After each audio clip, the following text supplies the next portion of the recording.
Hi friends, welcome back to my channel. ഇന്നത്തെ വീഡിയോയിലൂടെ നമ്മൾ നോക്കുന്നത് മലയാള സിനിമയിലെ മികച്ച വക്കീൽമാരാരെല്ലാം എന്നുള്ളതാണ്. അഡ്വക്കേറ്റ്സ്. ഞാൻ ഈ പറയുന്ന ലിസ്റ്റിൽ നിങ്ങൾ ഉദ്ദേശിക്കുന്ന വക്കീലില്ല എന്നുണ്ടെങ്കിൽ തീർച്ചയായും നിങ്ങളുടെ അഭിപ്രായം നമ്മുടെ കമൻറ്റ് ബോക്സിൽ അറിയിക്കണേ. അപ്പോൾ നമുക്ക് വീഡിയോയിലോട്ട് പോകാം.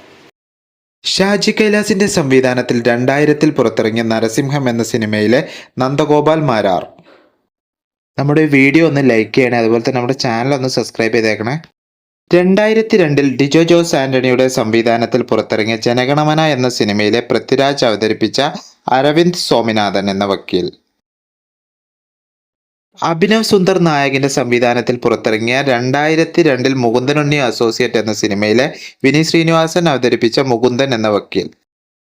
1998-ൽ ഫാസിലിന്റെ സംവിധാനത്തിൽ പുറത്തിറങ്ങിയ ഹരികൃഷ്ണൻ എന്ന സിനിമയിലെ മമ്മൂട്ടിയുടെയും മോഹൻലാലിന്റെയും വക്കീൽ വേഷം ഹരികൃഷ്ണൻസ്.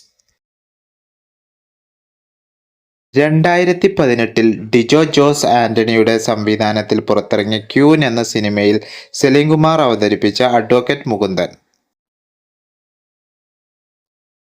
2023-ൽ ജിത്തു ജോസഫിന്റെ സംവിധാനത്തിൽ പുറത്തിറങ്ങിയ നേര് എന്ന സിനിമയിലെ മോഹൻലാൽ അഭിനയിച്ച വിജയ് മോഹൻ എന്ന വക്കീൽ. 2006-ൽ ഷാജി കൈലാസിന്റെ സംവിധാനത്തിൽ പുറത്തിറങ്ങിയ ചിന്താമണി കൊലക്കേസിലെ സുരേഷ് ഗോപി അഭിനയിച്ച അഡ്വക്കേറ്റ് ലാൽകൃഷ്ണ. 2002-ൽ ലാൽ ജോസിന്റെ സംവിധാനത്തിൽ പുറത്തിറങ്ങിയ മീശമാധവൻ എന്ന സിനിമയിലെ സലീം കുമാർ അവതരിപ്പിച്ച മുകുന്ദൻ.